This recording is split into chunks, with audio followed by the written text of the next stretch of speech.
What's up, everybody? This is Missy from Lansing Hoops, and I'm back at you today with another Teacher Tip Tuesday.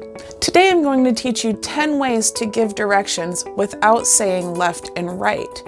Now, it's up for debate, but some studies show that up to 20% of the population has difficulty telling their left from their right. That's 1 in 5 people who struggle to quickly grasp whether or not a technique should be done on the left side of their body or the right side.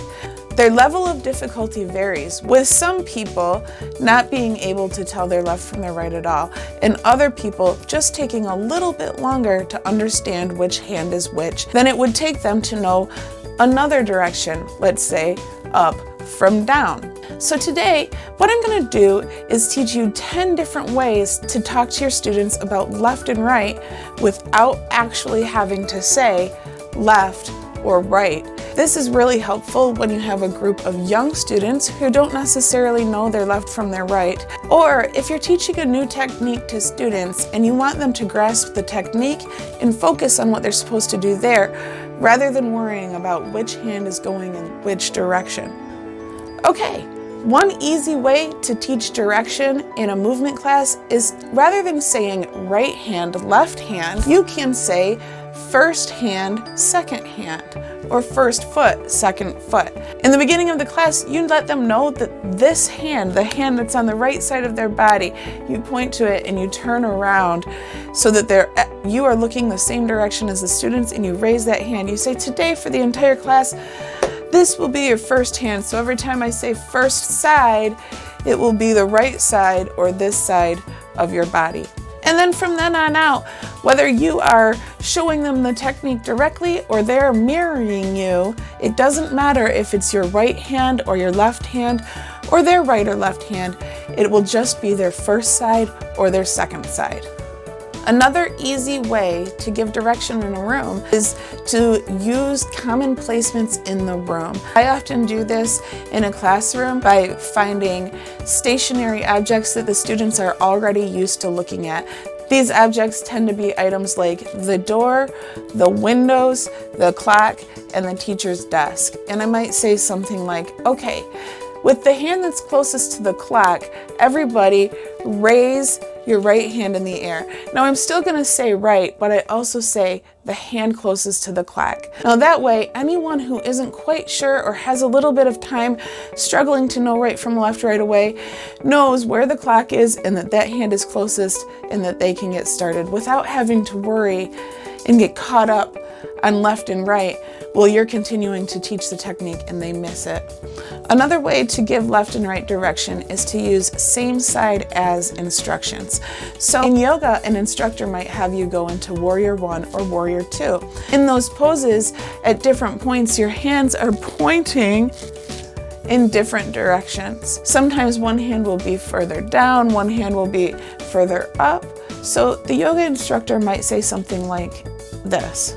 Okay, with the same hand that's pointing towards the sky, move your thumb towards the back of the room. That way the student knows that this hand that's pointing towards the sky is the same hand that's moving, and they don't need to do anything with the other side. Another way to give left and right instruction is to do opposite side, which is basically the opposite of the same side as technique. In the last technique, the teacher said, okay, with the hand that's pointed towards the sky, move your thumb towards the back of the room. And the students did this. Now the next step on the opposite side might be like this. Okay, now with the opposite hand, the hand that you did not move, reach down towards the back of your standing leg. And the students would know that the other hand, the opposite hand, the one that they did not move, is now the hand that they're engaging. And that's how the opposite side direction works.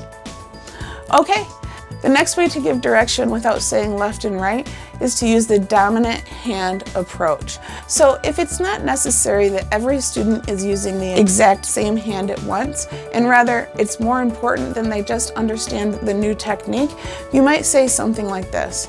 Okay, everybody raise the hand that you write with. Whichever hand you use to write with, raise it up in the air right now. Now, what I want you to do is with the same side of your body, I want you to step back. Okay. So in this way, everybody chooses the hand that works better for them, and you move them into a position to have that hand be the one that they use first for the technique. Then, when they're done, what you do is you say, all right, everybody shake it out. All right. Take that same hand that we just used, the hand that you write with, everybody raise it up in the air again.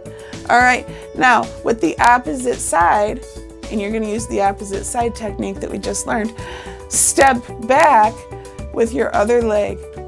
And then you very effectively put them into position to start the technique on the other side without having to use right or left. The next way to teach direction without saying left and right is to use an object in the room.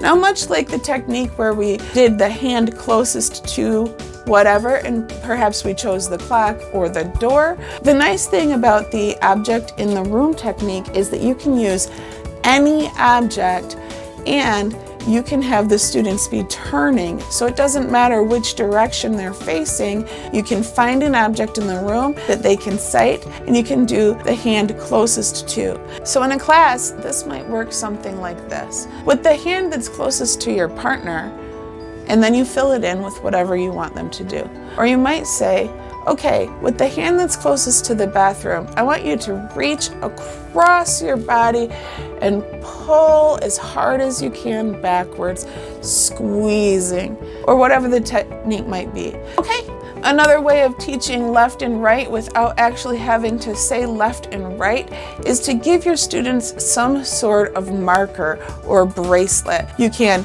put the bracelet on them, or you could put a ring on their finger, or you could put a little sticker or a mark on their hand, just like this.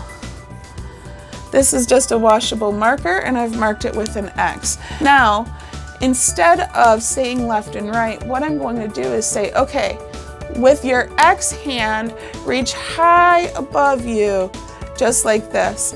And then that way, the hand that's X'd or the hand that has the sticker or whatever way I use to mark it, the students know, oh, that's the one right there. And they put that hand in the air, and then they don't have to think about, is it my right or is it my left?